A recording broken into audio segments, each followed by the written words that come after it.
Seperti itu maksudnya. Jadi keterbukaan itu sangat baik. Kejujuran sangat baik.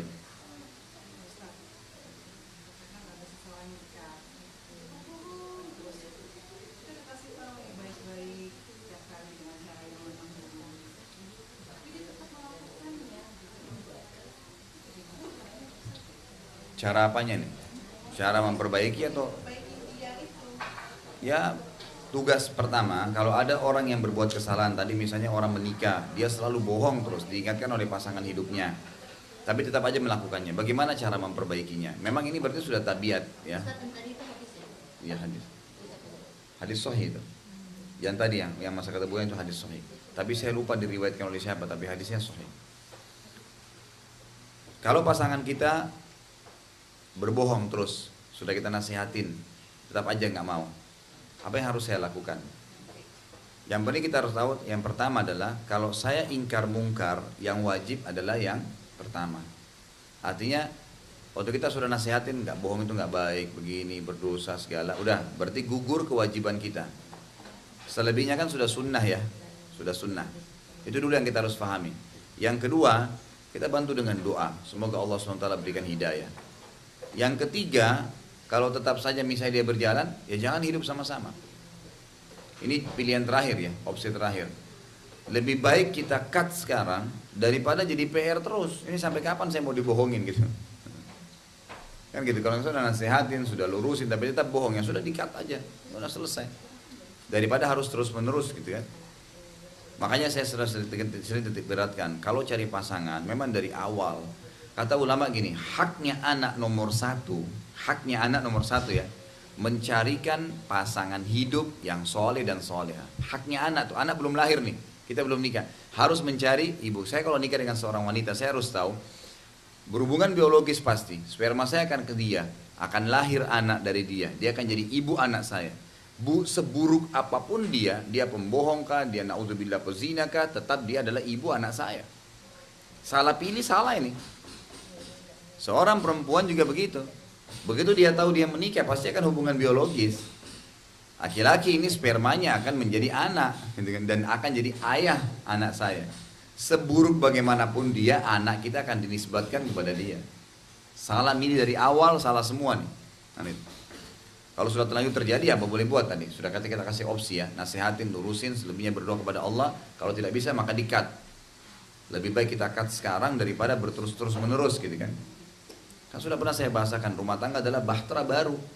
Suami adalah pimpinannya, kaptennya, istri adalah wakilnya, bukan pegawainya. Sama-sama naik, jangan naikkan ronsokan ke atas kapal. Kita buru bawa piring baru, sendok baru, yang jangan bawa piring bekas, jangkar kotor, rusak semua kapalnya. Jadi memang harus betul dari awal. Masih banyak kok, kami bisa berdoa kepada Allah, minta diberikan petunjuk. Allah SWT. Rata-rata subhanallah orang berumah tangga ini yang punya masalah ada dua alasannya. Pertama, dia mulai rumah tangganya dengan kemaksiatan. Dimulai pernikahannya dengan pacaran, bebas, sampai berzina. Pasti ribut rumah tangganya, pasti, nggak mungkin nggak. Dimulai dengan kemaksiatan, gimana enggak?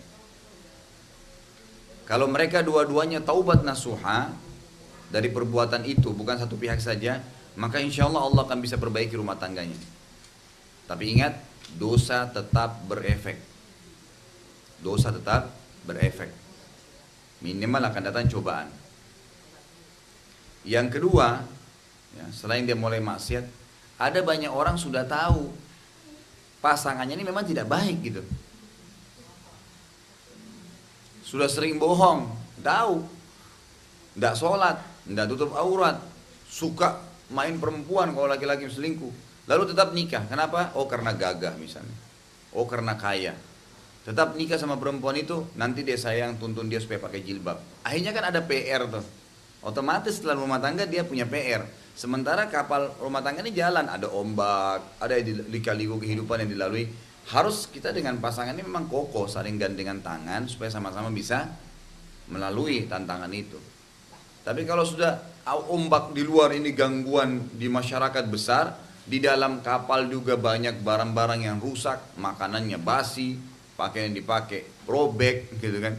piring-piringnya semua bekas, jangkarnya sudah berkarat, nggak bisa dia dipakai alat-alatnya. Kan jadi masalah. Kita pun mau menyelamatkan diri di tengah nanti bahtera lagi jalan susah.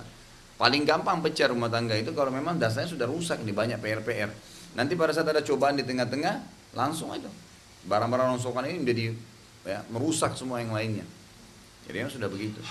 Qadarullah kalau sudah terjadi ya, tapi kalau belum terjadi maka baik.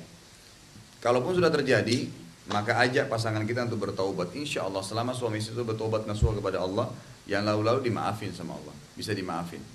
Tapi semua dosa butuh pembersihan. Bisa dicoba, diuji dengan apa, penyakit, diuji dengan ini, kekurangan harta, diuji sama Allah. Karena memang ada dosanya sebelumnya harus dibersihkan gitu. Jadi tadi minum racun, saya tidak sengaja, saya tidak tahu, tapi racun tetap berefek, harus dibersihin. Tidak sengaja, saya tidak ada masalah sama tetangga, tapi tetangga saya sihir saya. Ya tetap saya kena kan gitu. Walaupun saya tidak ada masalah sama dia, harus tetap berobat. Saya salaman sama orang yang sakit flu.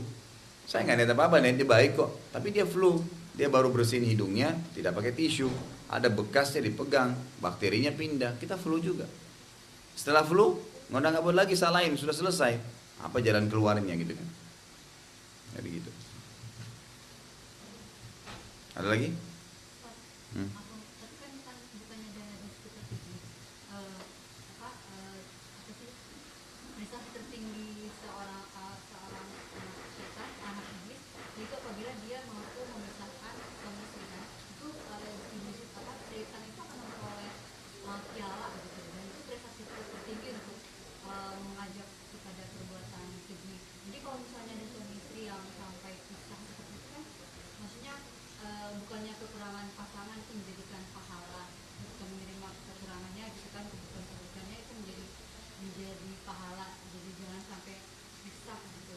Baik. Baik, tapi saya tidak tahu ini ya, kenapa dari dusta ke nabi jadi masalah rumah tangga ini. Baik, saya jawab, nggak masalah. Jadi begini, hadis Nabi SAW pertemukan satu-satu ya, yang berbunyi iblis punya singgasana di lautan, dan setiap hari anak cucunya melapor, saya baru buat orang berkelahi, saya baru buat orang minum khamar, berzina, dianggap biasa. Nanti ada yang cucunya mengatakan saya baru membuat suami istri cerai, didudukan di sebelahnya, bukan dapat piala, didudukan di sebelah iblis di singgasana. Ada sebagian ulama mengatakan lanjutan atharnya itu atau hadisnya itu dikatakan dia diberhentikan bertugas. Nah, dianggap prestasi tertinggi bagi iblis. Baik, ini dulu sebuah hadis. Hadis yang lain ada berbunyi kata Nabi SAW, perbuatan yang halal yang paling Allah benci cerai. Baik, ini ada dua hadis ya. Bagaimana mempertemukan dua buah hadis ini? Satu sisi iblis paling suka dengan perceraian. Sisi yang lain, Allah masih membolehkan cerai. Walaupun itu perbuatan yang dibenci oleh Allah. Perbuatan halal yang dibenci adalah cerai. Artinya perbuatan halal boleh. Karena cerai dalam Islam adalah solusi. Baik, bagaimana mempertemukannya? Kata ulama, yang dimaksud dengan iblis memperceraikan ini, memang dia akan berusaha. Kalau di luar rumah ada prajuritnya dia 10 yang menggoda kita, maka di dalam rumah ditaruh 1000. Banyak hal yang bisa jadi masalah. Misal suami istri biasa SMS-an, saya pergi pamit ya, suaminya bilang misalnya, atau istri bilang saya pamit. Biasanya mereka kirim SMS dengan ada kata-kata sayang. Sekali saja lupa sayang, suaminya lagi lampu merah, macet, ya udah saya mau keluar ke sini, sayang ya. Terus suaminya jawab lupa, iya baik silakan. Nggak ada sayang, itu sudah cukup untuk 2 hari kita nggak tidur sama-sama. Loh iya. Pulang nanti kenapa kamu nggak tulis sayang gini? Tadi lampu merah, memang alasan panjang lebar. Nah, gitu. Itu sudah bisa untuk membuat masalah gitu kan. Dan biasanya setan itu kalau seperti saya sering berikan contoh, kalau kita lagi ditusuk oleh musuh kan setan musuh, ditusuk di perut kita, dia bukan gores, tapi ditusuk dan diobrak-abrik. Dan sekali kita luka dia berusaha luka itu nggak sembuh, nanti diserang lagi pundak kita, diserang lagi kepala kita gitu kan. Dan ini tidak boleh kering luka ini. Satu kali kita buat dosa, dibiarin buat dosa terus gitu. Baik. Sekarang setan berusaha untuk itu, target utamanya untuk menceraikan. Dan kalau berhasil berarti itu prestasi tertinggi. Memahaminya kata ulama adalah masalah-masalah yang ada dalam rumah tangga memang tidak ditanggapi secara syar'i, nggak dikembalikan secara syar'i. Bagaimana secara syar'i? Siapa yang salah, ngaku salah. Siapa yang benar memaafkan. Itu baru bisa jalan rumah tangganya itu. Karena manusia berbeda. Saya hidup 30 tahun di rumah tangga sama orang tua saya. Dengan pola makan, pola pikir, gitu. Lingkungan. Istri saya 20 tahun, 25 tahun hidup di satu lingkungan. Dengan pola makan, pola pikir. Lalu kita bersatu. Tiba-tiba mau disulap seperti sama apa yang kita harapkan. Gak bisa. Pasti ada hal-hal yang harus disinkronkan gitu kan. Sebagai kalau perlu kata ulama seumur itu pula baru kita bisa sesuaikan diri. Setiap hari itu masa ta'aruf dalam rumah tangga. Maka ada orang setelah 10 tahun baru bilang, kok saya baru tahu kok gini gitu. 10 tahun jalannya memang wajar. Kan gitu. Wah, itu sangat wajar. Kok saya baru tahu kalau kamu berteman sama ini? Ya memang wajar. Karena kan kita dalam setiap hari itu konsepnya masih ta'aruf namanya. Orang setelah menikah itu masih berkenalan terus dengan pasangannya itu. Bukan berarti sudah tahu, enggak. Cara makan dia, mungkin nanti setelah 5 tahun baru kita tahu ternyata dia gemar makan ubi goreng ya. Mungkin dari awal nikah nggak pernah sampaikan. Misal, ada hal-hal kecil yang kadang-kadang tidak diketahui gitu. Nah jadi memang sinkronisasi ini butuh waktu. Nah dalam masalah sinkronisasi ini kata ulama, sering syaitan tunggangi untuk merusaknya. Rumah tangga itu dirusak. Nah makanya butuh satu kaidah penting dalam agama. Dalam rumah tangga kita harus tahu. Kalau kita salah, akuin tadi. Jangan ditunda, jangan nginep. Maaf ya, tadi saya salah. Saya gini. Udah maafin ya, selesai. Yang benar, jangan mentang-mentang benar, oh saya nggak mau. Oh marah, buang muka, tetap nggak mau. Enggak. Ya udah saya juga maafin, insya Allah nggak terulang ya. Udah selesai, tutup pada saat itu. Dan syaitan tidak mau itu. Nah biasanya yang paling banyak membuat berhasil cerai gara-gara masalah begini. Masalah yang memang sebenarnya ada umumnya gitu kan. Nah kalau ini yang menjadi penyebab perceraian, maka berarti prestasi tertingginya iblis. Karena dasarnya masalah-masalah sepele, masalah mungkin tradisi pola makan, pakaian gitu kan, mungkin cara ngobrol gitu. Nah ada hal-hal yang bukan masuk dalam prestasi iblis. Misal dasarnya suaminya nggak sholat, istrinya nggak tutup aurat. Pelanggaran syar'i. Tadi orang sering bohong, mukul, banyak hal, menipu, gitu kan. Rekayasa apa gitu. Hidupnya memang sudah begitu. Nah ini memang dasarnya kalau biasanya kalau orang-orang seperti ini dari awal berumah tangga memang dia sudah tahu dia akan cerai. Biasanya begitu. Memang dia lalui, dia sudah tahu dia penipu misalnya, maka dia tahu akan ada titik terakhir itu adalah perceraian. Mungkin pasangannya nikah sama dia nggak tahu. Nah, kalaupun terjadi perceraian kata ulama, ini beda. Ini masuk kepada hadis tadi. Perbuatan yang halal yang Allah benci adalah perceraian. Artinya dia bukan prestasi iblis. Karena memang dasarnya Allah nyuruh dia untuk tinggalin itu. Boleh pasangan. Sampai Ibnu Utsaimin mengatakan begini. Syekh Utsaimin mengatakan rahimahullah, kalau ada seorang muslimah, mukminah, suaminya nggak sholat, sudah diingatkan tidak mau juga sholat, dia sudah punya hak untuk mengajukan perceraian. Karena pelanggaran agama. Kalau enggak akan terus masalah dalam masalah sholat.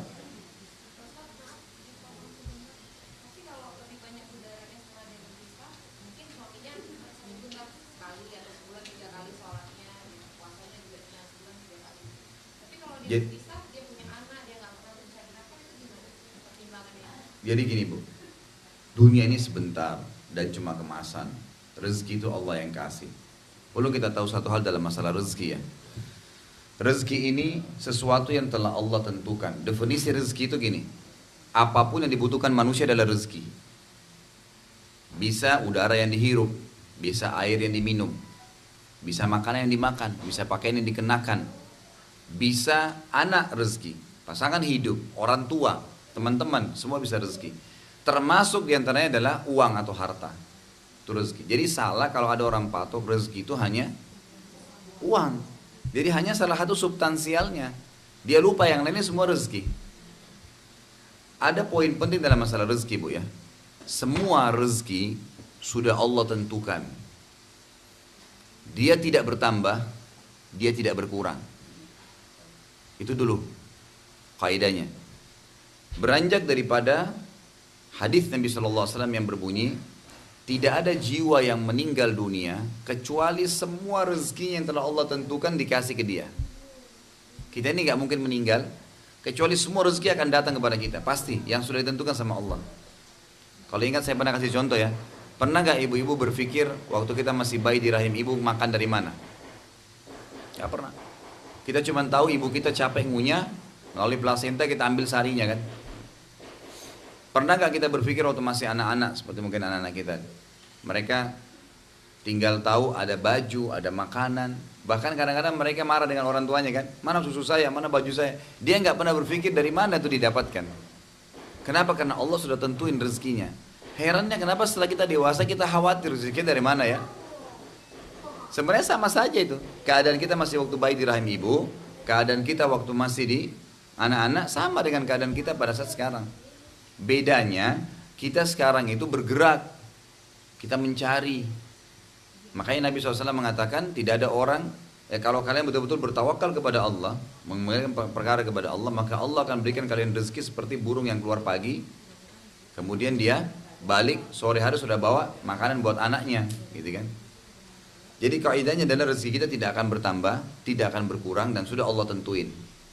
Dan yang penting juga ibu-ibu sekalian, tidak pernah rezeki kita diambil oleh orang lain. Gak ada ceritanya rezeki kita jadi orang lain, gak ada.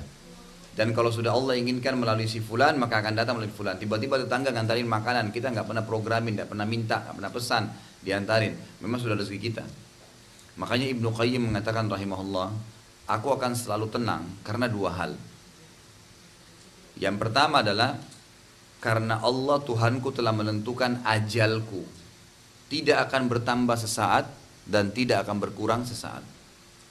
Artinya kalau umur kita 60, walaupun umur 59 ditabrak mobil truk, dikeroyoki 1000 orang, selama belum 60 tahun tidak akan mati.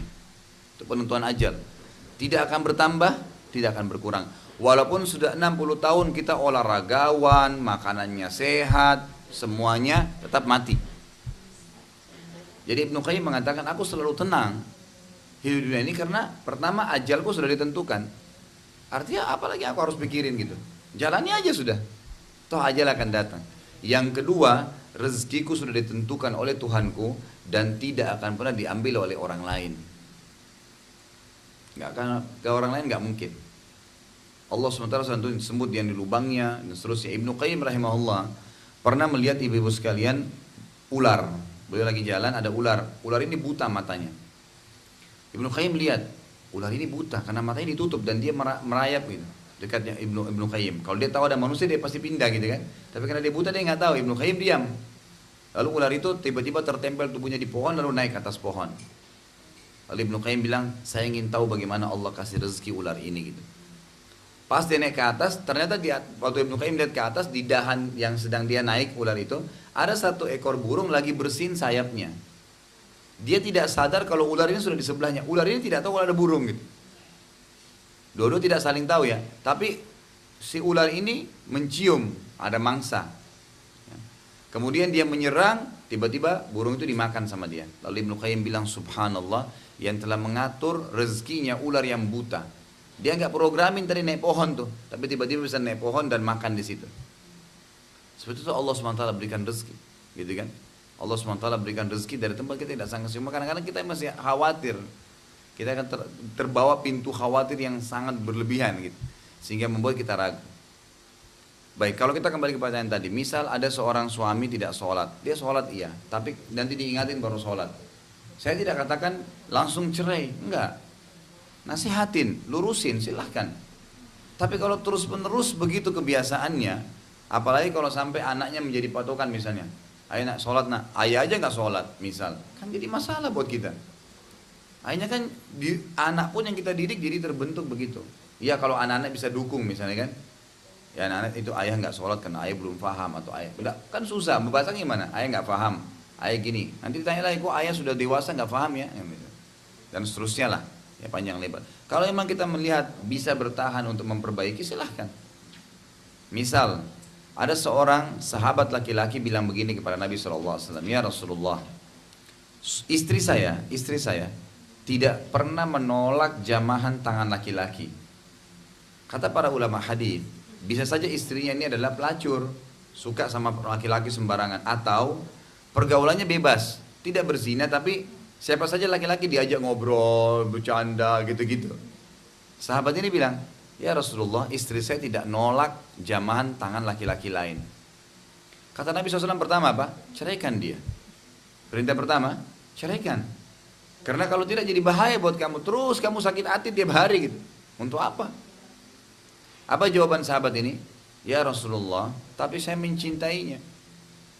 Artinya saya nggak bisa hidup tanpa dia nih. Cinta saya sama dia. Gitu kan? Kata Nabi SAW, kalau begitu pertahankanlah. Tapi dengan diperbaikin. Artinya boleh dipertahankan kalau emang kita anggap Allah kasih hidayah satu waktu. Tapi kalau ada seseorang, ada pernah ibu gitu mengatakan pada saya, Ustaz, saya sudah sekian tahun berumah tangga. Suami saya ajak sholat nggak mau, ada pengajian nggak mau, ini semua nggak mau, nggak mau. Sampai anak-anaknya jadikan patokan ayahnya. Gimana jalan keluarnya? Bolehkah saya minta cerai? Saya bilang boleh, gitu kan? Boleh minta cerai. Oh saya khawatir nanti kayak tadi misalnya khawatiran kalau cerai nanti nggak ada nafkah. Kan kewajiban nafkah dia kepada anaknya kan berjalan terus. Kalau anak ya, ya itu dosa dia sama Allah. Masalahnya itu. Kalau itu lain lagi bu. Kalau misalnya dia lupa anaknya tuh nggak bisa karena tidak ada bekas anak. Bekas suami ada, bekas istri, tapi bekas anak nggak ada dan kewajiban nafkah dia sampai anak itu ya sampai dewasa gitu kan. Anak laki-laki sampai balik, anak perempuan sampai menikah. Dan istrinya tetap diberikan nafkah sampai masa iddah. Kalau istrinya menyusui anak, masih dikasih nafkah sampai selesai menyusui, gitu kan? Dalam Islam begitu. Dan subhanallah rata-rata Allah SWT akan bukakan rezeki itu. Biasanya gitu. Berapa banyak ibu-ibu kita la qaddarallah misalnya dia bercerai kemudian dia mulai suaminya pun tidak pedulikan apa. Ada saja jalan yang Allah bukain tuh. Mungkin sederhana tapi menutupin. Makanya kata Nabi SAW tolak ukurnya begini.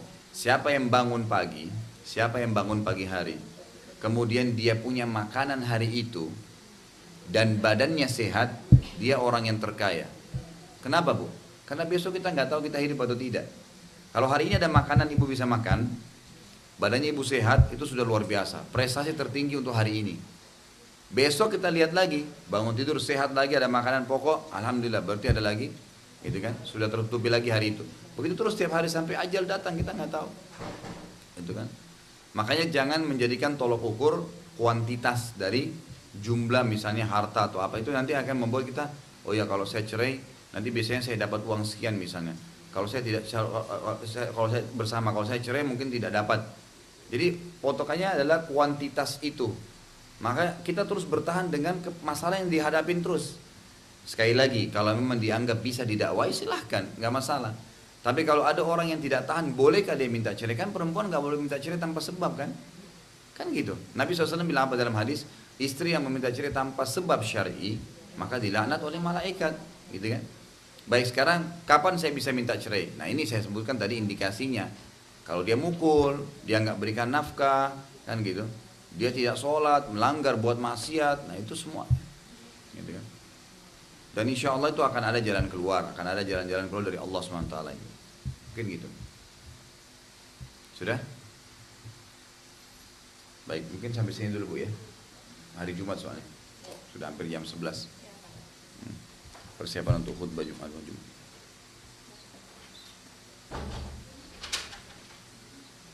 Baik, insya Allah kita akan lanjutkan nanti pertemuan akan datang dengan dosa besar ke-10. Tidak berpuasa pada bulan Ramadan tanpa udzur dan tanpa rukhsah atau keringanan. Dan akan seperti ini bahasannya. Kalau seandainya bahasanya pendek, kita akan lanjut dengan beberapa dosa besar. Dan insya Allah juga nanti Pak Winarto di belakang sana nanti akan semua yang direkam ini akan diterbitin dalam bentuk DVD. Jadi nanti juga bisa dimiliki gitu. Insya Allah kita rencana 76 dosa besar ini akan dibentukkan dalam bentuk DVD dan akan bisa diulangin, bisa direview nanti dilihat lagi di rumah gitu kan. Mungkin begitu dulu. Baik, kalau ada benar dari Allah, kalau ada salah dari saya mohon dimaafkan. Subhanakallahumma bihamdika asyhadu an la ilaha illallah astaghfirullah wa atubu ilaih. Wassalamualaikum warahmatullahi wabarakatuh.